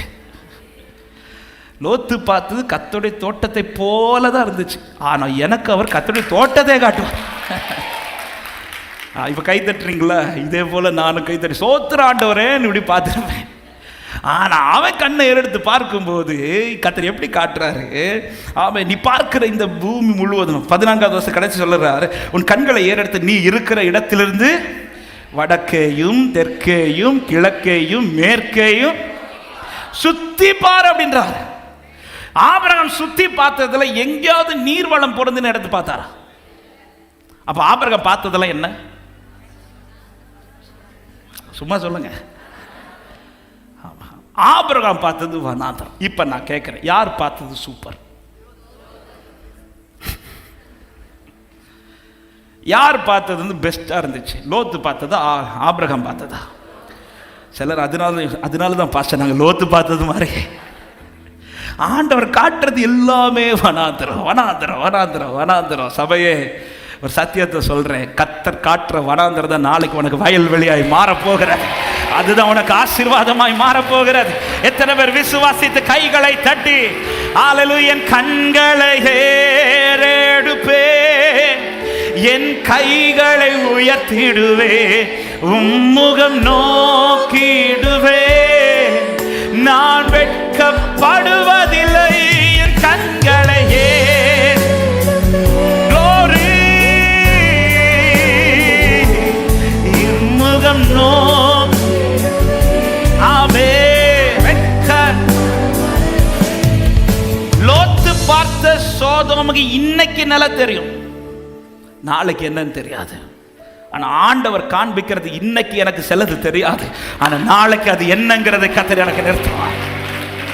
அதனாலதான் லோத்து எப்படி பார்க்கிறார் தெரியுமா? தன் பிள்ளைங்க வாழ்றதுக்காக பார்க்கல, தான் வாழுவதற்காக பார்க்கிறார். தான் வாழ்றதுக்காக. இன்னைக்கு நிறைய பேர் இதுலதான் மிஸ்டேக் பண்றோம். நம்ம வாழ்க்கைக்காக ஏதோ அவசரத்துக்கு இன்னைக்கு ஒரு காரியம் லைஃப்ல நல்லா நடக்கிறோம், அதுக்காக என்ன ஆண்டவர் சூஸ் பண்ணி தரது பார்க்கறத விட்டுட்டு என் லைஃப் நல்லா இருக்கணும், என் லைஃப் நல்லா இருக்கணும். அதனால இந்த வசனம் தெளிவாய் சொல்லப்படுகிறது, சோதோமை அழிக்கிறதற்கு முன்பாக நாளைக்கு அந்த சோதம் எப்படி இருக்க போகுது, என் பிள்ளைக்கு அது எப்படி நல்லா இருக்குமா, என் தலைமுறைக்கு அது ஆசீர்வாதமா இருக்கு, இதை பார்க்க விட்டுட்டார் லோத்து. லோத்து இப்ப என்ன, எனக்கு என் மெய்ப்பருக்கும் பிரச்சனை வந்துடக்கூடாது. அதனால எது பெஸ்ட்? சோதம் பெஸ்ட். நீர்வளம் பொருந்தினா எனக்கு ஓகே, நான் போய் உட்கார்ந்துடலாம். போய் கூடாரத்தை போட்டார். ஆபிரகாம் அப்படி அல்ல. ஆபிரகாம் வெயிட் பண்றார். ஏன்னா ஆபிரகாம் தனக்காக புறப்பட்டதல்ல, தேவனுடைய சந்ததிக்காக புறப்பட்டவன். வெயிட் பண்றார். கர்த்தர் இப்பொழுது காண்பிக்கிறது. ஆபிரகாமுக்கு ஒருவேளை கண்ணுக்கு முன்னாடி ஃபுல்லா வனாந்தரமா தெரியலாம், 4 பக்கம் பார்க்க வைக்கிறார். இன்னும் பாருங்க, லோத்து பார்த்தது ஒரே ஒரு பக்கம் தான். ஹல்லேலூயா. ஆனா மேல பார்த்த ஆபிரகாமை எல்லா பக்கத்திலும் பார்க்க வைக்கிறார். அவரை பார்க்கிறவனுக்கு கர்த்தர் கொஞ்சம் கொடுக்க மாட்டார், எல்லாரை விட அதிகமாக தான் கர்த்தர் கொடுத்து ஆசீர்வதிப்பார். ஆனா கர்த்தர் எப்படி பார்க்க வைக்கிறார் தெரியுமா? அதே அதிகாரத்தில் சொல்லப்பட்டிருக்கிற வார்த்தை கவனிங்கள். 15வது வசனத்தை வாசியுங்கள். நீர் பார்க்கிற இந்த பூமி முழுவதையும் உன் சந்ததிக்கும், நான் உனக்கும் உன் சந்ததிக்கும் என்றைக்கும் இருக்கும்படி. வலது கரத்தை உயர்த்தி ஆமென் சொல்லுங்க பார்க்கலாம். இதுதான் தேவன் செய்வது எதுவோ அது என்றைக்கும் நிற்கும். ஆண்டவர் கொடுக்கிற blessing எப்படி இருக்கு பாருங்க. ஆபிரகாமோட முடியவில்லை. ஆண்டவர் சொல்றார், உனக்கும் உன் சந்ததிக்கும் என்றைக்கும். ஹல்லேலூயா. கர்த்தர் ஒன்னு தெரிந்தெடுத்து தாரார்னா அது உங்க தலைமுறை தலைமுறைக்கு ஆசீர்வாதம். இந்த வார்த்தையை சொல்லும் போதே எச்சரிப்பா சொல்றேன், நான் சூஸ் பண்றது என் தலைமுறைக்கு பிளெஸ்ஸிங்கா மாறணுமே தவிர என் தலைமுறைக்கு சாபமா மாறிடக்கூடாது. லோத்து சூஸ் பண்ணுடைய ரிசல்ட் என்ன தெரியுமா? லோத்தின் பிள்ளைகளுடைய லைஃப் ஓடுறாங்க, சோதமை விட்டுட்டு ஓடுறாங்க. ஓடினால எங்க போய் வாழணும்னு தெரியல, எப்படி வாழணும்னு தெரியல, என்ன செய்யணும்னு தெரியல. அதன் பிறகு லோத்தினுடைய பிள்ளைகளுடைய நிலைமை நமக்கு தெரியும். ஆமென். சோதம்ல லோத்து கொஞ்ச நாள் நல்லா இருந்தார், ஆனா ஃபியூச்சருக்கு ஜெனரேஷனுக்கு நிற்க முடியல. லோத்தினுடைய செலக்ஷன் ஜெனரேஷனுக்கு வாழ முடியல. ஆனா ஆபிரகாமின் செலக்ஷன், ஈசா கிட்ட வந்து என்ன சொன்னார் தெரியுமா? நீ இருக்கிற இடத்துல நான் உன்னை ஆசீர்வதிப்பேன் ஈசாக்கே. அலைய கூட விடல. ஹல்லேலூயா. லோத்து சோதோமை ஈஸியா போய் செலக்ட் பண்ணி பார்த்ததுமே போய் கூடாரத்தை போட்டார். ஆனா ஆபிரகாம்கிட்ட என்ன சொன்னார் தெரியுமா? நீ சுத்தி பாருன்னு சொன்னது மட்டும் இல்லை, அடுத்து என்ன சொல்றாரு? எழுந்து நடந்து திரி. அவன் இன்னைக்கு அதுக்காகவே கர்த்தர் சூஸ் பண்ணி தரதை நம்ம ஒதுக்கி வைக்கிறோம். இது வேண்டாம் ஆண்டவரே. பிள்ளைங்க திருமணத்தை பார்க்கும்போது இந்த பயோடாட்டா வேண்டாம், ஏன்னா இந்த பயோடாட்டா ஒருவேளை என் பிள்ளை நான் பட்ட கஷ்டத்தை இந்த குடும்பத்தில் போய் என் பிள்ளையோ. எங்கள் தேவ சமூகத்தில் வச்சு தேவ நடத்துதல் இருந்தா அதுக்கு பிறகு வேற எதையும் பார்க்காதீங்க. தேவ நடத்துதல் இருக்குதுன்னா, தேவ சமாதானம் இருக்குதுன்னா, அதுக்கு பிறகு அவங்களுக்கு வசதி இருக்கா அதெல்லாம் பார்க்க. பிள்ளை ரட்சிக்கப்பட்ட பிள்ளை, 2 பேரும் ரட்சிக்கப்பட்டவங்களா, கர்த்தருடைய நடத்துதல் இருக்கா, காரியத்தை நடப்பீங்கள். கர்த்தர் அந்த குடும்பத்தை மற்ற எல்லாரை விட சாட்சியா நிறுத்துவார். ஹல்லேலூயா. வேற காரணங்களை வைத்து பணத்தை வச்சு, வசதியை வச்சு, அழகை வச்சு, அந்தஸ்தை வச்சு தயவு செஞ்சு செய்யாதீங்க. கர்த்தர் தெரிந்தெடுத்து தருகிற நன்மை, கர்த்தர் தெரிந்தெடுத்து தருகிற சுதந்திரம், கர்த்தர் தெரிந்தெடுத்து தருகிற பொக்கிஷங்கள், கர்த்தர் தெரிந்தெடுத்து தருகிற உறவுகள். ஆபிரகாம் நின்று பார்க்கிறார், சுத்தி பார்க்கிறார், வனாந்திரம். உண்மையிலேயே பெஸ்டான இடத்தை ஃபர்ஸ்டே சூஸ் பண்ண வேண்டியது யார் தெரியுமா? ஆபிரகாம். அல்லேலூயா. ஆனா லோத்துக்கு கொடுக்கிறார், ஆப்ஷன் கொடுக்கிறார். லோத்து உண்மையில என்ன செஞ்சிருக்கிறோன்னா, ஆபிரகாம்கிட்ட சொல்லியிருக்கிறோம், ஐயா நான் இவ்வளோ ஆசீர்வதிக்கப்பட்ட காரணமே நான் பார்த்ததுனால அல்ல, நான் அவரை பார்த்ததுனால தான் இன்னைக்கு இவ்வளோ நிற்கிறேன். ஆனால் இன்னைக்கு கொஞ்சம் வசதி வந்தது, லோத்தின் பார்வை மாறுது. இன்னைக்கு நிறைய விசுவாசிகளுக்கு இருக்கிற பெரிய தீமை இதுதான். ஒன்று இல்லாதப்போ மேலே பார்த்தோம், இன்னைக்கு எல்லாம் வந்ததும் பார்வை மாறுது. தேசை சூஸ் பண்றதை நாமளே சூஸ் பண்றோம். அல்லேலூயா. பெரிய ஒரு எச்சரிப்பு செய்தி இங்கே எழுதப்பட்டிருக்கிறது. சபையே, லோத்தின் நிலைமை எந்த குடும்பத்துக்கு வந்துடக்கூடாது. நம்முடைய சூஸ் பண்ற விஷயத்துல ரொம்ப கவனமா இருங்க. ஒரு காரியத்தை சூஸ் பண்ற விஷயத்துல ரொம்ப கவனமா இருங்க. நான் சூஸ் பண்றது இன்னைக்கு ஒருவேளை எனக்கு நல்லதா இருக்கலாம், நாளைக்கு என் தலைமுறைக்கு அது ஆசீர்வாதமே மாறணும். அல்லேலூயா. ஆபிரகாம் சூஸ் பண்ற, எதை சூஸ் பண்ற? ஆண்டவர் காட்டுறார். வடக்கே, தெற்கே, கிழக்கே, மேற்கு. ஆண்டவர் இந்த வயசான காலத்தில் என்ன இப்படி நடக்க விடுறீங்களே. ஒவ்வொரு ஸ்டெப்பு நடக்கும்போது ஆபிரகாம் காதல சொல்றாரு, ஆபிரகாமே நீ மட்டும் நடக்கிறது மாதிரி பார்க்கறல, இல்லை நாளைக்கு உன் தலைமுறை இதில் உட்கார்ந்து ஆசீர்வாதத்தை பெறுவான். நாளைக்கு ஒரு ஜெனரேஷன் இதில் நன்மை அனுபவிக்கும். நாளைக்கு ஒரு தலைமுறை இதில் ஆசீர்வதிக்கப்பட்டிருக்கும். ஆபிரகாம் ஈசாக்கிட்ட வந்து சொல்றான், ஈசாக்கே நீ அலையாத. லோத்தின் பிள்ளைங்க அலைஞ்சிட்டு இருக்கும்போது ஈசாக்கு பஞ்ச காலத்தில் உட்கார்ந்து சாப்பிட்டுட்டு இருக்கிறான். நீதிமானுடைய சந்ததி அவர் அப்பத்துக்கு அலைந்து தெரிய ஒரு நாளும் விடமாட்டா.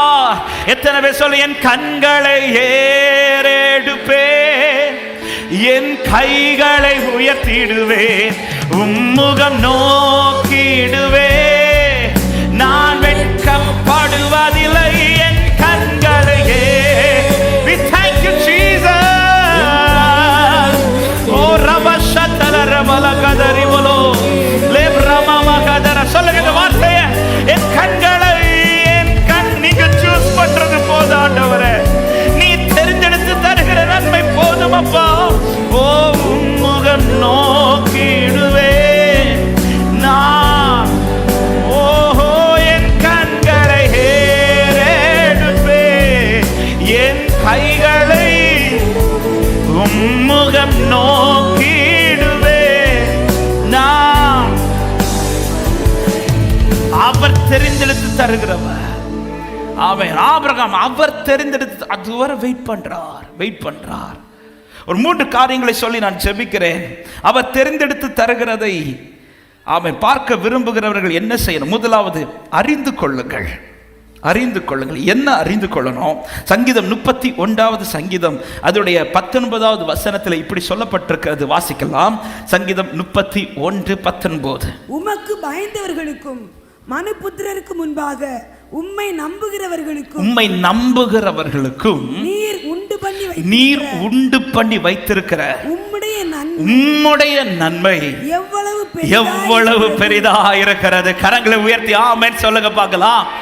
உமக்கு பயந்தவர்களுக்கும் மனுபுத்திரருக்கு முன்பாக உம்மை நம்புகிறவர்களுக்கும் அவர் என்ன பண்ணி வச்சிருக்கிறார்? நன்மையை உண்டு பண்ணி வைத்திருக்கிறார். இதை முதல்ல அறிஞ்சிக்கணும். எனக்கான நன்மை இனி உருவாக்கப்பட வேண்டியதல்ல, ஏற்கனவே உண்டு பண்ணி வச்சிருக்கிறார். ஆமென். அந்த நன்மை எப்படி சொல்லப்பட்டிருக்கு? உண்டு பண்ணி வைத்திருக்கிற உம்முடைய நன்மை. இதுதான் அவர் தெரிந்தெடுத்து தருகிற நன்மை, அவர் சூஸ் பண்ணி தருகிற நன்மை. அப்போ தேவ பிள்ளைக்கு முதல்ல ஒரு தெளிவு இருக்கணும், ஒரு அறிவு இருக்கணும். என்னன்னா, எனக்கானதை அவர் ஆல்ரெடி ப்ரிப்பேர்ட் பண்ணி வைச்சிருக்கிறார். எப்படி சீஷர்கள் கரையில் வந்து பார்த்தபோது அவர்களுக்காக மீன்கள் சுடப்பட்ட நிலை வைக்கப்பட்டிருக்கிறதோ, அதிகமாய் பிடிச்செல்லாம் வச்சிருக்கிறார். எப்படி வச்சிருக்கிறார்? ப்ரிப்பேர்ட் பண்ணி வச்சிருக்கிறார். வந்து அனுபவிச்சா மட்டும் போதும். ஆமென். கானானை குறித்து சொல்லும் போது அப்படிதான் சொல்லுகிறார், நான் உங்களை சுதந்தரிக்க கொடுக்க போகிற கானான், நான் பார்த்து வைத்த கானான். அல்லேலூயா. நீங்கள் கைகள் கட்டிடாததும், நீங்கள் நடாத, ஆமென், நீங்கள் நட்டு புசிக்கிறதல்ல, நீங்கள் நடாதவைகளை நீங்கள் புசிப்பீர்கள். எல்லாமே ப்ரிப்பேர் பண்ணி வச்சிருக்கிறார். எனக்கான நன்மை ஆல்ரெடி ப்ரிப்பேர் ஆகிவிட்டது. என்னுடையது மட்டுமல்ல, என் தலைமுறைக்குரியதும் கர்த்தர் ப்ரிப்பேர் பண்ணி வச்சிருக்கிறார். ஆகார் பிள்ளைக்காக நீருட்டு ஆல்ரெடி ப்ரிப்பேர் பண்ணி வச்சிருக்கிறார். ஆனா இன்னும் ஆகார் அதை பார்க்கல. எனக்கு முதல்ல ஒரு தெளிவு இருக்கணும், எனக்கான நன்மை ஆல்ரெடி ப்ரிப்பேர்டு, எனக்கு அவர் அதை காண்பிக்கணும், அவர் அதை காண்பிக்கணும். அவரால் தெரிந்து கொள்ளப்பட்டவர்களுக்கு எல்லாமே அவர் தெரிந்தெடுத்து வைத்திருக்கிறார். என்னை தெரிந்தெடுத்தவருக்கு எல்லாமே தெரிந்தெடுத்து தர எனக்கு தெரியும். ஹல்லேலூயா. எனக்கு தெரிந்தெடுத்து தருவார். ஆபிரகாமுக்கு இந்த நம்பிக்கை. எனவேதான் ஆபிரகாம் வெயிட் பண்றார், கர்த்தர் காண்பிக்கணும். ஏன்னா அழைக்கும் போது எப்படிதான் அழைக்கிறார் பாருங்கள். ஆதியாகமம் 12வது அதிகாரத்தின் 1வது வசனத்தை வாசிக்க கேட்கலாம். கர்த்தர் ஆபிரகாமை நோக்கி, நீ உன் தேசத்தையும் உன் இனத்தையும் உன் தகப்பனுடைய வீட்டையும் விட்டு புறப்பட்டு நான் உனக்கு இந்த வார்த்தைக்கு நான் உனக்கு காண்பிக்கும் தேசத்துக்கு. அப்படி போகும்போது 2வது வசனத்தை சொல்றார், நான் உன்னை பெரிய ஜாதியாக்கி உன்னை ஆசீர்வதித்து உன் பேரை பெருமைப்படுத்துவேன், நீ ஆசீர்வாதமா. அப்ப அழைக்கும் போது எப்படிதான் சொல்லி அழைக்கிறான்னா, நான் உனக்கு காண்பிக்கும், அதாவது நான் உனக்கு எங்க வச்சிருக்கிறேனோ அதை நீ பார்க்கணும். நான் எந்த தேசத்துக்கு போக சொல்றேன்னா அங்க போ. இப்போ ஒரு இடம் வருது, லோத்து ஒன்று பார்த்துட்டு போறார். இப்போ ஆபிரகாம் வெயிட் பண்றார், ஏன்னா தன்னுடைய அழைப்பை குறித்து நம்பிக்கை உண்டு. அழைக்கும் போது எப்படி அழைச்சார்னா, நீ பார்க்குற தேசத்துக்கு போகல, நான் உனக்கு காண்பிக்கிற. இப்போ ஒரு இடம் சூஸ் பண்ண வரும்போது ஆபிரகாம் எதுக்கு வெயிட் பண்ணுறாருன்னா, ஆரம்பம் முதலே ஆபிரகாமுக்குள்ள இவருக்கு ஒரு உறுதி, நான் ஒரு இடத்துல கால் வைக்கிறேன்னா நான் பார்த்த இடமா இருக்கக்கூடாது, கர்த்தர் பார்த்த இடமா இருக்கணும். கர்த்தர் காண்பிக்கிற இடம். வெயிட் பண்ணுறார். வெயிட். நீங்கள் காண்பிங்க ஆண்டவரே, நீங்கள் காண்பிங்க ஆண்டவர். நான் எந்த இடத்துக்கு போனோம், நான் எந்த இடத்துக்கு போனோம். ஹல்லேலூயா. கர்த்தர் காண்பிச்சார் பாருங்க. ஒரு திசை அல்ல, 4 திசையெல்லாம். ஹல்லேலூயா. கர்த்தருக்காய் சிலர் காத்திருக்கிறீங்கன்னா, கர்த்தர் உங்களுக்கு செய்ய போறது கொஞ்சம் அல்ல, அது அதிகமா செய்வார். நம்புறவங்க ஆமென் சொல்லுங்க பார்க்கலாம். ஆமென். முதல்ல நான் எனக்கு பெரிய நன்மை உண்டு பண்ணியிருக்கிறேன். பக்கத்துல பார்த்து சொல்லுங்க, உங்களுக்கு பெரிய நன்மை இருக்குதுன்னு சொல்லுங்க. ஆமென். சிலருக்கு அடுத்தவங்களுக்கு அது இருக்குதுன்னு சொல்றது கொஞ்சம் வரமாட்டேங்குது. உங்களுக்கு அப்படி வரலன்னா நீங்க வீட்டில் போய் கண்ணாடி முன்னாடி உங்களை பார்த்து, உனக்கு பெரிய நன்மை. அடுத்தவங்களுக்கு சொல்லும் போது இவளுக்கு பெரிய நன்மையா அப்படின்னு தோணும். பெரிய நன்மை. நீங்க ஆண்டவருக்கு பயந்தவங்கன்னா, மனுஷர்கள் நடுவில் இன்னைக்கு அவரை தான் நம்பிட்டு இருக்கிறீங்கன்னா, ஆபிரகாமே நீ நடக்கிறது வீண் போகாது, உன் கால் படுகிற இடம் வீண் போகாது, உன் பிரயாச வீண் போகாது, நீ அழுத அழுகை வீண் போகாது, நீ இன்னும் கர்த்தருக்காய் காத்திருப்பது வீண் போகாது. நம்புற தேவ பிள்ளைகள் கைகளை தட்டி, தேவன் காண்பிக்கும் இடம், தேவன் தெரிந்தெடுத்து தருகிற நன்மை அது பெரியது. ஹல்லேலூயா. எசேக்கியேல் 40வது அதிகாரத்தில் ஆண்டவர் எசேக்கியேல்ட்ட ஒரு வார்த்தை சொல்றார் பாருங்கள். எசேக்கியேல் 40வது அதிகாரத்தின் 4வது வசனத்தை வாசிக்க கேட்கலாம். அந்த புருஷன் என்னை நோக்கி, மனுபுத்திரனே, நீ கண்ணார பார்த்து காதார கேட்டு நான் உனக்கு காண்பிப்பது எல்லாவற்றின் மேலும், நான் உனக்கு காண்பிக்கிறது எல்லாவற்றின் மேலும் உன் மனதை வை. எதுக்கு மேல மனதை வைக்கணுமா? நீ பார்க்கிறது எல்லாவற்றின் மேலும் அல்ல, நான் உனக்கு காண்பிக்கிற. அப்புறம் தேவனுடைய ஃபோக்கஸ் எதுல இருக்கணும்னா, கர்த்தர் எனக்கு காண்பிக்கிறது, அதுக்கு மேலதான் என் மனசை வைக்கணும். என் கண்ணுக்கு 1000 தெரியும், என்னுடைய மனதில் 1000 எண்ணங்கள் வரும், எனக்கு நிறைய யோசனைகள் வரும். அதல்ல, கர்த்தர் எனக்கு காண்பிக்கிற, கர்த்தர் எனக்கு வெளிப்படுத்துகிற, கர்த்தர் எனக்கு தெரிந்தெடுத்து தருகிற இந்த காரியத்துல தான் என்னுடைய மனதை வைன்னு சொல்லுது. மனதை வை. உன் பார்வை மட்டும் இல்ல, உன் மனசு அது மேல வை. உன் மனசு அதன் மேல வை. அவர் காண்பிக்கிறது எப்படிப்பட்டதா இருக்குதா? 2வது வசனத்துல சொல்றார் பாருங்கள், வாசிங்கள். தேவ தரிசனங்களில் அவர் என்னை இஸ்ரவேல் தேசத்துக்கு கொண்டு போய் என்னை உயரமான ஒரு மலையின் மேல் நிறுத்தினார். அதன் மேல் தெற்காக ஒரு நகரம் கட்டி இருக்கிறதை காண்டேன் அப்படின்றார். எப்படி காட்டுறாருன்னா, வெறும் வனாந்திரத்தை காட்டல, ஒரு நகரம் கட்டி, ஒரு வீடு கட்டினதுல ஒரு நகரம் கட்டி இருக்கிறத காண்பிக்கிறார். அவர் ஆயத்தம் பண்ணி வைக்கிற நன்மைகள் இடிக்கப்பட்டதா அல்ல, பாழாக்கப்பட்டதா அல்ல, அது கட்டப்பட்டதா. இதை கர்த்தர் காண்பிப்பார். கர்த்தர் உங்க லைஃபுக்கு, உங்க குடும்பத்திற்கு, உங்க பிள்ளைகளுக்குன்னு வச்சிருக்கிற நன்மை அது கட்டப்பட்ட நன்மை, அது கட்டி எழுப்பப்பட்ட. அதுதான் ஒரு தேவ பிள்ளைக்கு தேவை. அதுதான் திருப்தியான நன்மை. அங்கு போய் அலைய கத்தர் விட மாட்டார். அங்கு போய் ஆமென் வறண்டு போயிருக்க கத்தர் விட மாட்டார். இன்னைக்கு பார்க்கிறதுக்கு ஒருவேளை அது வறட்சியா தெரியல. நான் ஆரம்பத்தில் சொன்னது போல இன்னைக்கு நடக்கிற இந்த வறட்சி தான் நாளைக்கு உனக்கு வயல்வெளியாய் மாறும் என்பதில் சந்தேகமே இல்லை சபையே. நான் எதை தெரிந்தெடுக்கிறேன், எதுக்கு மேல என் கவனத்தை வைக்கிறேன். எசேக்கியேல்கிட்ட சொல்றேன், உன் கண்ணு மட்டும் இல்லப்பா, உன் மனசு அது மேல வை. எதுக்கு மேல ஆண்டவரே? நான் உனக்கு காண்பித்து தரேன்ல, நான் உனக்கு காண்பிக்கிறேன், நான் உனக்கு காண்பிக்கிறேன். ஆபிரகாம் அதுக்கு தான் வெயிட் பண்றார். ஹல்லேலூயா. லோத்தை விட ஆபிரகாமுக்கு தான் இதுல அதிக உரிமை இருக்கிறது, நல்ல இடத்தை பார்த்து செலக்ட் பண்ணி போறதுக்கு. ஏன்னா ஆபிரகாம்னால தான் லோத்தை இந்த இடத்துக்கு வந்தது. அப்படி இருக்கும்போது லோத்து போன பிறகு ஆபிரகாம் வெயிட் பண்றார். ஏன் ஆபிரகாம் கண்ணு இப்படி ஏறெடுத்து பார்க்க தெரியாதா? ஆண்டவர் சொல்லட்டும், ஆண்டவர் காண்பிக்கட்டும். ஆண்டவர் சொல்ல, நீ உன் கண்களை ஏறெடுத்து பாரு. எங்க ஆண்டவரே? கிழக்கையும் மேற்கையும் வடக்கையும் தெற்கையும் சுத்தி பார்க்குற. ஆண்டவரே வனாந்திரமாக தான் இருக்குது. ஆபிரகாம் ஒரு வார்த்தை கேட்டாரா? வனாந்திரமாக தான் இருக்குது. அவர் எதை காட்டுறாரோ அதை பார்க்குறார். நடன்றார். ஆண்டவர் இந்த வயசான காலத்தில் நடக்கவா? ஆமென். நான் ஒரு கேள்வி கேட்குறேன், லோத்து ரொம்ப அலைஞ்சாரா, ஆபிரகாம் ரொம்ப அலைஞ்சாரா? அப்போ ஆண்டவரால் நடத்தப்படுறவங்க சில நேரத்தில் மற்றவங்களுக்கு செல்லதெல்லாம் உடனே கிடைச்சதும் உங்க மேல ஆண்டவருடைய அன்பு இல்லைன்னு இல்லை, அவங்க மேல இல்லாத அதிக அன்பு உங்க மேல தான் இருக்குன்னு. இன்னைக்கு சிலர்லாம் இப்படி பார்க்க தொடங்கிட்டாங்க இல்லை, அவங்களுக்கு உடனே கிடைச்சி. ஏன் தெரியுமா? அவங்க மேல அன்பு அதிகம் ஆண்டவருக்கு. உன்னை ரொம்ப அலைய விட்டுறாருல, உன் மேல அன்பே. அவங்களுக்கு கொடுக்க போறது இன்னைக்கு, உங்களுக்கு தரப்போறது தலைமுறை.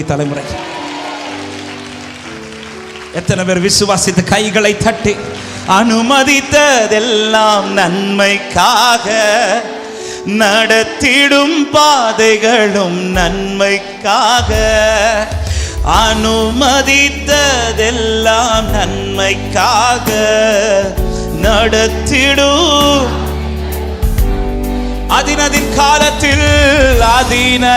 காலத்தில் செம்மையாய் எனக்கான யாவும் செய்து முடிப்பேர். அதினதின் காலத்தில் நேர்த்தியாய் செம்மையா எனக்கான. ரெண்டு கரங்களை உயர்த்த முடிந்தால் உயர்த்தி, உங்க கைகள் கூறுகவில்லை. சபையே, கர்த்தர் காண்பிக்கிறபடி சில வனாந்தரத்தில் நடக்கிற உள்ளமே, சீக்கிரத்தில் இந்த வனாந்தரம் எல்லாம் உனக்கு வயல்வெளியாய் கர்த்தர் மாற்றி நிறுத்துவார். உனக்கு மட்டுமல்ல, இது உன் சந்ததிக்கும் என்றென்றைக்கும் இருக்கும்படியாய் கர்த்தர் நிறுத்துவார். ஹல்லேலூயா.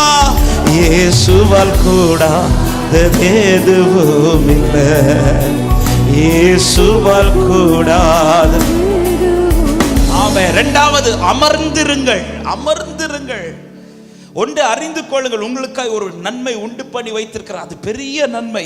இரண்டாவது, அமர்ந்திரு. சங்கீதம் 37வது சங்கீதம் அதனுடைய 7வது வசனத்திலே சொல்லப்பட்டிருக்கிறது, கர்த்தரை நோக்கி அமர்ந்து அவருக்கு காத்திரு. நீ வெயிட் பண்ணு, அவரை நோக்கி அமர்ந்து காத்திரு. ஆமென். அவரை நோக்கி அமர்ந்து காத்திரு. அதுக்கு மேல சொல்லப்பட்டிருக்கும், உன் வழியை கர்த்தரிடத்தில் ஒப்புவி, கர்த்தர் காரியத்தை கைகூடி வர பண்ணுவார். நீ வெயிட் பண்ண, அமர்ந்திருங்கள். சங்கீதம் 46:10 தெரிந்த வார்த்தை, நீங்கள் அமர்ந்திருந்து நானே தேவன் என்று. இந்த வார்த்தையினுடைய சரியான அர்த்தம் என்னன்னா, அதுல அவர் யார் என்பதும் நமக்கு தெரியும், அவர் நமக்காய் வைத்திருக்கிறது என்ன என்பது நமக்கு தெரியும். இதுதான் அமர்ந்திருக்கிறதுடைய ரிசல்ட். அவர் யார் என்பது ஒரு பக்கத்தில் நமக்கு அவர் நிரூபிச்சுட்டே இருப்பார். இரண்டாவது, நமக்காய் அவர் வைத்திருக்கிற நன்மை நமக்கு காண்பித்துக் கொண்டே இருப்பார். எனவே தேவ சமூகத்தில் ஒரு தேவ பிள்ளை நன்மைக்காய் அமர்ந்து காத்திருப்பது ஒரு நாள் வீண் போகவே போகாது. நாம நினைச்ச காலத்தில் சில நன்மைகள் நம்ம கண்ணுக்கு தெரியாமல் இருக்கலாம், ஆனால் அமர்ந்திருப்பது ஒரு நாளும் வீண் போகவே போகாது. இயேசுவின் நாமத்தில் இந்த வார்த்தை தைரியமா பேசுற, அப்பா பாதத்தில் அமர்ந்த ஒருவரும் வெட்கப்பட்டு போக கர்த்தர் விடவே மாட்டார். நான் நினைச்ச நேரத்தில், நான் நினைச்ச காலத்தில், நான் நினைச்சது போல சிலவைகள் என் கண்களுக்கு தெரியாமல் இருக்கலாம், ஆனால் அப்பா சமூகத்தில் அமர்ந்திருக்கிற ஒருவரும் வெயிட் பண்ணுங்க, அவசரப்படாதீங்க. ஒரு காரியத்தை தெரிந்தெடுக்க நீங்க பிரயாசம் பண்றீங்களா, அல்லது ஒரு காரியத்தை நடப்பிக்க போறீங்களா, பிள்ளைங்க காரியமா இருக்கட்டும், உங்க வீட்டு காரியமா எதுவா இருக்கட்டும், அம்மா வெயிட் பண்ணுங்க. தேவ சமூகத்தில் அமர்ந்து ஒரு காரியத்தை நடப்பீங்கள். அந்த காரியத்தில் அமர்ந்து இருக்கும் எதுவரை அமர்ந்து இருக்கணும்னா அவர்கிட்ட இருந்து எனக்கு கிரீன் சிக்னல் வர்றது வர. ஹல்லேலூயா. சில நேரத்தில் பாருங்க, இந்த சென்னையிலேருந்து ட்ரெயினில் வரும்போது ஒரு விஷயம் எனக்கு நல்ல ஞாபகம். அப்பா கூட வரும்போது தான் நினைக்கிறேன். காலையிலே ட்ரெயின் வந்துடுச்சு, எங்கன்னா நாகர்கோவில் பக்கத்தில். ஆனால் நடந்து போனாலே 15 நிமிஷத்தில் அந்த ஸ்டேஷன் போய் சேர்ந்துடலாம். ஆனால் ட்ரெயின் ஒரு இடத்துல ஸ்டாப் பண்ணி போட்டான். வேறு ட்ரெயின் வந்த மாதிரியும் இல்லை, இதை எடுத்த மாதிரியும் இல்லை. வேறு கரெக்டாக சொல்கிறேன், அவங்களும் அனுபவிச்சிருக்கிறாங்க. அது வந்தது மாதிரி வேறு ட்ரெயின் தான் போச்சுன்னா அது ஒரு நியாயம் இருக்குது. அதுவும் வரல. இது போனால் நான் எங்கள் அப்பாட்ட சொல்கிறேன், அப்பா நடந்து போனாலே 10 நிமிஷத்தில் அதில், ஏன்னா கண்ணுக்கு தெரியுது, ஸ்டேஷன் கண்ணுக்கு தெரியுது. நான் நிறுத்தி போட்டிருக்கிறான். ஏன் நிறுத்தி போட்டிருக்கேன்? ஏன் சார் இதுவரை ஸ்பீடாக வந்தீங்களே சார், இதுலேருந்து பக்கம் தானே, ஏன் போகலைன்னா அவன் ஒரு வேர்டு சொன்னான், சிக்னல் இன்னும் வரல. நிறைய கண்ணுக்கு தெரியும், ஸ்டேஷன் கண்ணுக்கு தான் தெரியும், நடந்து போயிடலாம், நமக்கு அவசரம் தானே அவசியம். ஆனால் ட்ரெயின் எடுக்க மாட்டான், அவனுக்கு சிக்னல் வரணும், சிக்னல் வரணும். ஒரு தேவ பிள்ளைக்கு சிக்னல் வராமல் ஒரு இடத்துல இருந்து எழும்பிடாதீங்க. சிக்னல் வந்துச்சுன்னா தைரியமா கால் வைங்க. கர்த்தர் உங்களுக்காய் துணை நிற்பார். கர்த்தர் காரியத்தை வாய்க்க பண்ணுவார். எத்தனை பேர் விசுவாசித்து ஆமென் சொல்றீங்க? எனக்கு சிக்னல் ஆபிரகாம் தர வேண்டிய அவசியம் இல்லை, எனக்கு சிக்னல் ஆண்டவர் தரணும். லோத்து ஆபிரகாம் சிக்னலுக்காக வெயிட் பண்றார். ஆபிரகாம் எப்ப என்ன அனுப்பிடுவார்? ஆபிரகாம் எப்ப என்ன கண்ணை எடுத்து பாரு அப்படி சொல்லுவார். ஆபிரகாம் சிக்னல் கொடுத்த லோத்து கண்ணை அப்படி பூமிக்கு மேலே வச்சுட்டார். ஆனால் ஆபிரகாம் அப்படி கிடையாது. லோத்தே, நீ சிக்னல் தர்றது இல்லை, நீ செலக்ட் பண்ணிட்டு போனாலும் நான் சொல்லிடுறேன், நீ பண்ற இடத்துக்கு ஆப்போசிட்ல நான் இருப்பேன். அப்படி நான் போக மாட்டேன். உன்கிட்ட சொல்லுவேன், எனக்கு தெரியும், எனக்கு சிக்னல் ஓன்ட்டு இருந்தல்ல, எனக்கு சிக்னல் அவட்டு இருந்து வரணும். லோத்தை என்ன சொல்லி அனுப்புவார்? நீ எடுக்கிற செலக்ட் பண்ற இடத்துக்கு ஆப்போசிட்ல. அப்போ சோதோம செலக்ட் பண்ண போன லோத்துக்கு அடுத்து உடனே ஆபிரகாம் என்ன செஞ்சிருக்கணும்? ஆப்போசிட்ல கூடாரத்தை போட்டு. ஆனால் ஆபிரகாம் வெயிட் பண்றாரு. எதுக்குன்னா லோத்தின் சிக்னலுக்காக இல்லை. ஒரு தேவ பிள்ளை இதுல ரொம்ப ஜாக்கிரதையா இருக்கணும். ஒரு காரியம் நீங்க நடப்பிக்க போறதுக்கு முன்னாடி உங்களுக்கு எங்க இருந்து சிக்னல் வந்திருக்கணும்னா பரத்துல இருந்து சிக்னல் வந்திருக்கணும். இந்த பூமியில எல்லா பக்கத்துல உங்களுக்கு கிரீன் சிக்னல் வந்தாலும் மேல இருந்து ரெட் சிக்னல்னா நோ. ஒருவேளை இந்த பக்கத்துல எல்லா பக்கத்துல ரெட் சிக்னல்னாலும் மேல இருந்து கிரீன் சிக்னல்னா தைரியமாய் கால் வையுங்கள். கர்த்தர் உங்களுக்காய் துணை நின்று காரியத்தை நடப்பிப்பார். ஹல்லேலூயா. ரொம்ப ஜாக்கிரதை. அதனாலதான் ஆபிரகாம் அமர்ந்து வெயிட் பண்றா. எனக்கு அவர் சிக்னல் தர்றது வர நான் எழும்ப மாட்டேன். எனக்கு அவரிடத்திலிருந்து பதில் வர்றது வர, எனக்கு அவர் காண்பிக்கிறது வரை நான் எழும்ப மாட்டேன். காத்திருக்கிறார். ஹல்லேலூயா. தாவீது அதுதான் 62வது சங்கீதத்தில் சொல்றார், என் ஆத்துமாவை கர்த்தரை நோக்கி அமர்ந்து காத்திரு, நான் நம்புகிறது அவராலே. 5வது வசனத்தில் நான் நம்புகிறது அவராலே வரும் சொல்லிட்டு அடுத்த வசனத்தில் சொல்றாரு, ஹல்லேலூயா, அவரே என் கன்மலையும் என் இரட்சிப்பும் என் உயர்ந்த அடைக்கலமானவர், நான் அசைக்கப்படுவதில்லை. ஹல்லேலூயா. அமர்ந்திருங்கள், அறிந்து கொள்ளுங்கள் அவர் எனக்காய் வைத்திருக்கிறார். அமர்ந்திருங்கள் அவர் காண்பிக்கு வரையிலும். 3வது ஒரு காரியத்தை சொல்லி நான் ஜெபிக்கிறேன். எதை அனுமதிக்கிறாரோ அதை ஏற்றுக்கொள்ளுங்கள். ஆபிரகாம் அறிந்து கொண்டான், கர்த்தர் எனக்கு காண்பிப்பார் என்று. ஆபிரகாம் அமர்ந்திருக்கிறார், கர்த்தர் காண்பிக்கு வரையிலும். 3வது ஆபிரகாம் ஏற்றுக்கொள்ளுகிறார். எதை ஏற்றுக்கொள்ளுகிறார்? கர்த்தர் எங்க நடக்க சொல்றாரோ. ஆமே. நான் ஆரம்பத்தில் சொன்னது போல லோத்து பார்த்த இடம் சூப்பரான இடம். லோத்து அலைய தேவையில்லை, லோத்து அதிக தூரம் நடக்க தேவையில்லை, லோத்தின் கால்கள் அதிகமாய் நடக்க வேண்டிய அவசியம் இல்லை. இடத்தை பார்த்துட்டார், பக்கத்திலே இருக்குது, சீக்கிரமாக போயிட்டார், கூடாரத்தையும் போட்டு உட்கார்ந்துட்டார். ஆனால் ஆபிரகாம் அப்படியெல்லாம் கூடாரம் போட்டு உட்கார விடலை. 4 பக்கம் பார்க்க வச்சார். சரி, பார்க்க வச்சுட்டு உனக்கு தருவேன்னு சொல்லி முடிச்சிருப்பார்னா கூட ஓகே, நியாயம் இருக்கு. அடுத்து சொல்றார், நீ எழுந்து நடந்து தீரி. அதாவது உன் கால் வைக்கிற இடத்துல அந்த வசனத்தை வாசிங்கள். ஆதியாகமம் 13வது அதிகாரம். கர்த்தருக்கு மகிமை உண்டாவதாக. 17வது வசனத்தை வாசிங்கள். நீ எழுந்து தேசத்தின் நீளமும் அகலமும் அம்மட்டும் நடந்து திரி. அம்மட்டும் நடந்து திரி, உனக்கு அதை தருவேன் என்றார். அப்போ உட்கார்ந்தா கிடைக்காது, நடந்தாதான். அப்போ இதுல நடக்காம வழியே இல்லை. தாத்தாக்கு வயசு என்ன இப்போ? 100? உங்க வயசு கேட்கல. தாத்தா ஒரு 75 கூப்பிடுறாரு. இப்போ 13வது அதிகாரத்தில் நடக்குது. ஒரு 80 வயசுன்னு வச்சுக்கோங்களேன். 80 வயசு தாத்தாட்ட வனாந்திரத்தில் நடந்து திரி அப்படின்றாரு. ஆமாம், நம்ம வீட்டிலேருந்து இதுவரை நடந்து வரப்படக்கூடிய பாடு நமக்கு நடக்கிறார். ஆபிரகாம் மாறி ஒரு வார்த்தை கூட, ஆண்டவரே லோத்து எவ்வளோ சூப்பராக செலக்ட் பண்ணிட்டு போகிறார், நான் உங்களுக்கு தானே வெயிட் பண்ணேன், என்னை இப்படி ஒரு வார்த்தை பேசல. ஆபிரகாம்கிட்ட ஆண்டவருக்கு பிடிச்ச கேரக்டர் இதுதான். என்ன சொன்னாலும் ஏற்றுப்பார். விடுனா விடுவார், வானா வந்துடுவார், நடன நடப்பார். என் கர்த்தர் எனக்கு அனுமதிக்கிறது எதுனாலும் அது எனக்கு நன்மைக்கு ஏதுவானது மட்டுமே. ஹல்லேலூயா. நடக்கிற அப்ப நடக்க கால் வச்சாதான் நன்மை. நான் சொல்லக்கூடிய வார்த்தையை சொல்லி முடிக்கிறேன். வனாந்திரம்னு பார்க்கல, வயசுன்னு பார்க்கல, நடக்கணுமேன்னு பார்க்கல. கர்த்தர் அனுமதித்து தருகிற இந்த வனாந்திரத்தை சந்தோஷமாக ஏற்றேன். இன்னைக்கு தேவனுக்காய் காத்திருக்கிறது நிமித்தம் தேவன் அனுமதித்த சில வனாந்திரத்தில் கால் வச்சிருக்கிற உள்ளமே, இந்த வார்த்தையை நான் தீர்க்க தரிசனமா சொல்றேன். உனக்கு முன் சந்ததிக்கும் என்றென்றைக்கும் இருக்கும்படி கர்த்தர் சில ஆசீர்வாதங்களை எழுதி வைத்திருக்கிறார்.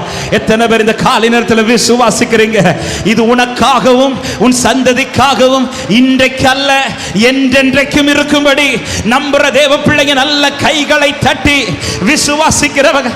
உன்னை அலைச்சல் வீண் போகல, நீ நடந்தது வீண் போகல, நீ அழுதது வீண் போகல, நீ காத்திருந்தது வீண் போகல, நீ சந்திச்ச நிந்தனை வீண் போகல, சில அவமான வார்த்தைகளை கேட்டது வீண் போகல, உன்னை பலருக்கு கண்ணுக்கு முன்பாய் அவமானமாய் காட்டினது வீண் போகல. கர்த்தர் உனக்கும் உன் சந்ததிக்கும் என்றென்றைக்கும் இருக்கும்படி கர்த்தர் ஆசீர்வாதங்களை கட்டளையிட்டிருக்கிறார். ஹல்லேலூயா. அனுமதித்ததெல்லாம் நன்மைக்காக, நடத்திடும் பாதைகளும் நன்மை. அதினதின் காலத்தில் நேர்த்தியாய் செம்மையாய் எனக்கான தேங்க்யூப்பா செய்து முடிப்பே. அதினதின் காலத்தில் எனக்கான யாவும் செய்து. அக்சாலை குறித்து பல விதத்தில் நாம் கேட்டிருக்கிறோம். தகப்பன் கொடுத்த அந்த வறட்சியான நிலத்தை அவள் ஏற்றுக்கொண்டு, ஆனால் புறப்படும் போது அப்பா கிட்ட போய் ஒன்று கேட்கணும், எனக்கு நீர் வளம் பொருந்தின ஒரு இடம் வேணும். ஆமாம், நியாயாதிபதிகள் 1வது அதிகாரம் அதனுடைய 14-15 சொல்லப்பட்டிருக்கிறது. அவள் புறப்படுகையில் என் தகப்பனிடத்தில் ஒரு வயல்வெளியை கேட்க வேண்டும் என்று அவனிடத்தில் உத்தரவு பெற்றுக்கொண்டு கழுதையின் மேலிருந்து இறங்கினாள். காலேப் அவளை நோக்கி, உனக்கு என்ன வேண்டும்? அப்பொழுது அவள், எனக்கு ஒரு ஆசீர்வாதம் தர வேண்டும், வறட்சியான நிலத்தை எனக்கு தந்து நீர்ப்பாய்ச்சலான நிலங்களையும் எனக்கு தர வேண்டும் என்றால், அப்பொழுது காலேப் மேற்புறத்திலும் கீழ்ப்புறத்திலும் அவளுக்கு நீர்ப்பாய்ச்சலான நிலங்களை கொடுத்தார். இந்த வார்த்தை எனக்கு தியானிக்கும் போது ஆண்டவர் அதை இப்படி தியானிக்க வச்சார். உடனே மேற்புறத்திலும் கீழ்ப்புறத்திலும் எழுதி கொடுக்கிறார்னா, அப்ப ஆல்ரெடி இதை யாருக்குன்னு வச்சுட்டார்? அக்சாலுக்கு தான். ஆனா ஃபர்ஸ்ட் எதை பார்க்கிறாருன்னா, நான் தந்த வறட்சியை நீ ஏத்துக்கிட்டியா? என் அப்பா வறட்சி தந்திருக்கிறார், இன்னைக்கு நான் ஏத்துக்கிட்டேன். அக்சாலே, நீ இதை ஏத்துக்கும் போது இந்த பத்திரத்தில் நான் எழுதிட்டேன் உன் பேரை. வறட்சிங்கிற பத்திரத்தில் உன் பேரை எழுதி தரும்போது நீ முகம் சுளிக்காம ஏத்துக்கிட்டல. நீ எனக்காய் காத்திருக்கிறது நிமித்த சில கஷ்டத்தை நீ முகம் சுளிக்காம ஏத்துக்கிட்டல. நீ ஏத்துக்கும் போது சில நீர் பாய்ச்சலான நிலத்துல சில பத்திரத்துல உனக்காய் கர்த்தர் கையெழுத்து போட்டிருக்கிறார். விசுவாசிக்கிற தேவ பிள்ளைகள் இந்த காலை நேரத்தில் எத்தனை பேர் தைரியமாய் சொல்ல முடியும், எனக்கு அனுமதித்தது எல்லாம் நன்மைக்கென்று விசுவாசிக்கிறவங்க கைகளை தட்டி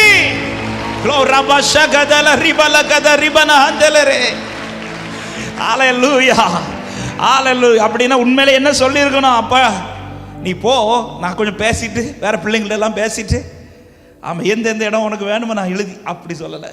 எடுத்தோன்னே இந்த மேற்புறத்தில் கீழ்ப்புறத்தில் நீர்ப்பாய்ச்சலான பத்திரம் எடுத்து பார்த்தா அக்சால் பேர் ஆல்ரெடி இருக்கு. எப்பப்பா இந்த பேர் எழுதுறீங்க? நீ உன் கையில் வறட்சி பத்திரத்தை தரும்போதே நீ முகம் சொல்லிக்காம ஏற்றுக்கிட்டல, அப்பா அனுமதிச்சதுன்னு ஏற்றுக்கிட்டல. நீ ஏற்றுக்கும் போதே சில உள்ளத்துக்கு இந்த வார்த்தை தீர்க்க தரிசனமா சொல்லி நான் ஜெபிக்கிறேன். அவர் அனுமதித்த வனாந்தரத்தை முகம் சுளிக்காம இது எனக்கு அப்பா தந்த பாதை என்று சொல்லி இன்னைக்கு நடக்கிற சில கடினமான பாதையில் கால் வைக்கிற உள்ளமே, உனக்கும் உன் சந்ததிக்கும் என்றென்றைக்கும் இருக்கும்படிக்கு கர்த்தர் சில ஆசீர்வாதங்களை எழுதி இருக்கிறார் நம்புற தேவ பிள்ளைகள், ஓ தேவனை மகிமைப்படுத்துங்க பார்க்கலாம். அவர் அனுமதித்ததை ஏற்றுக்கொள்ளுங்கள். தேவன் தெரிந்தெடுத்து தருவது, தேவன் தெரிந்தெடுத்து தருவது. ஆமே. நான் இங்கே ஜெபிக்க விரும்புகிறேன். அறிந்து கொள்ளுங்கள், கர்த்தர் உங்களுக்கு பெரிய நன்மை உண்டு பண்ணி வைத்திருக்கிறார். அமர்ந்து காத்திருங்கள், கர்த்தர் காண்பிப்பார். அவர் எதை அனுமதிக்கிறாரோ அதை ஏற்றுக்கொள்ளுங்கள். அதுதான் நாளைக்கும் தலைமுறைக்கு என்றென்றைக்கும் இருக்க ஆசீர்வாதம். அதே நேரத்தில் ஒரு வார்த்தை சொல்லி ஜெபிக்கிறேன். என் தெரிந்தெடுப்பு என் ஜென்ரேஷனை அலைய விட்டுறக்கூடாது. என் ஜென்ரேஷனை உட்கார வச்சு ஆசீர்வதிக்கணும். அல்லேலூயா. ஆமென். அன்பான வாலிபர்களுக்கு சொல்லுகிறேன், நீ எதை தேர்ந்தெடுக்கிறாய் கவனமாயிரு. ஒரு வேலை காரியத்தை தேர்ந்தெடுக்கும் போது அதுதான் சொல்ல, அமர்ந்து கிரீன் சிக்னல் அங்கிருந்து விழுதா, அங்கிருந்து விழுதுனா நீ செலக்ட் பண்ணுங்க. அல்லேலூயா. அங்கிருந்து விழுதுனா செலக்ட் பண்ணுங்க. அல்லாமல் எந்த இடத்துல கால் வச்சிடாதீங்க.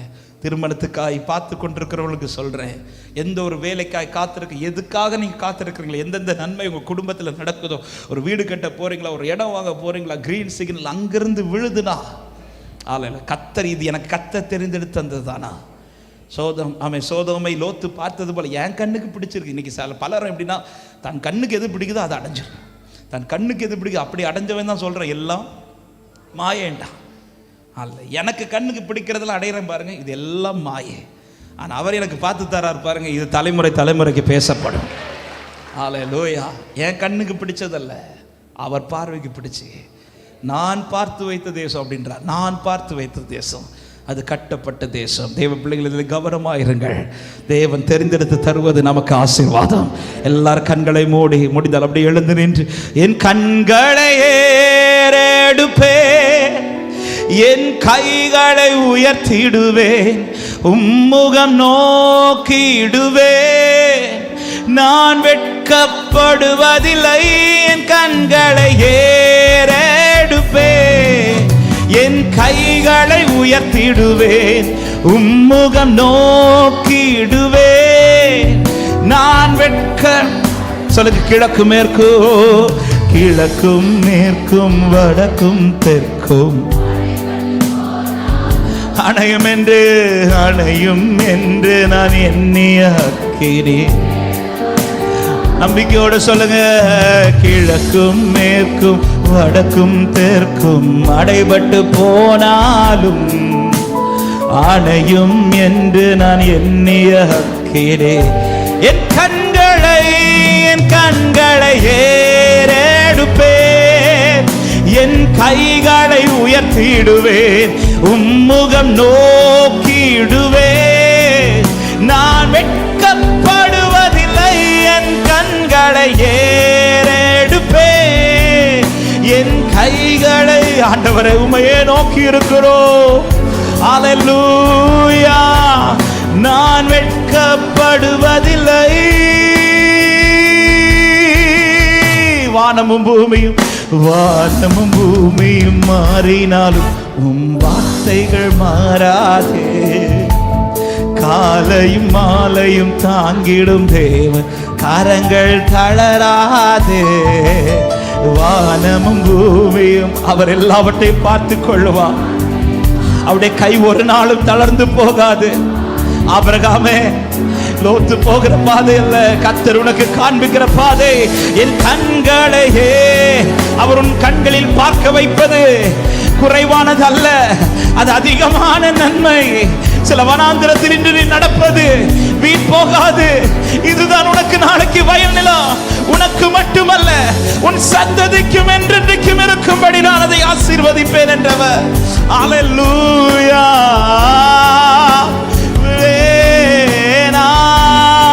சொல்ல, என் கண்கள் ஏறெடுப்பேன். என்ன வந்தாலும் எதற்காக எனக்கு சிக்னல் அவரிடத்திலிருந்து வந்தால்தான், எனக்கானது அவரிடத்திலிருந்து வந்தால்தான், நன்மையான எந்த ஈவும் என் தேவனிடத்திலிருந்தே என் கண்களை என் தெரிந்தெடுப்பில் நான் கவனமாயிருப்பேன்.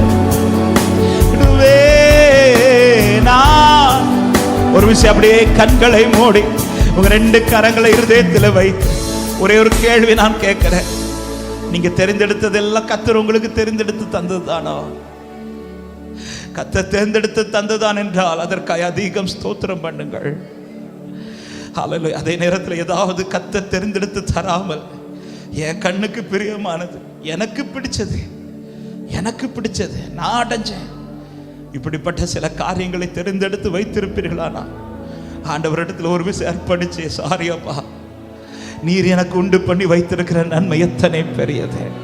இனி உள்ள ஒவ்வொரு காலத்திலும் நான் எனக்கு பிடிச்சது அல்ல, தேவன் எனக்கு பார்த்து வைத்த நன்மைகள், தேவன் என் குடும்பத்திற்கு பார்த்து வைத்த நன்மைகள், தேவன் என் தலைமுறைக்கு பார்த்து வைத்த நன்மைகள், அதுவே என் கூடாரத்தில் நிறைவேறுவதாக.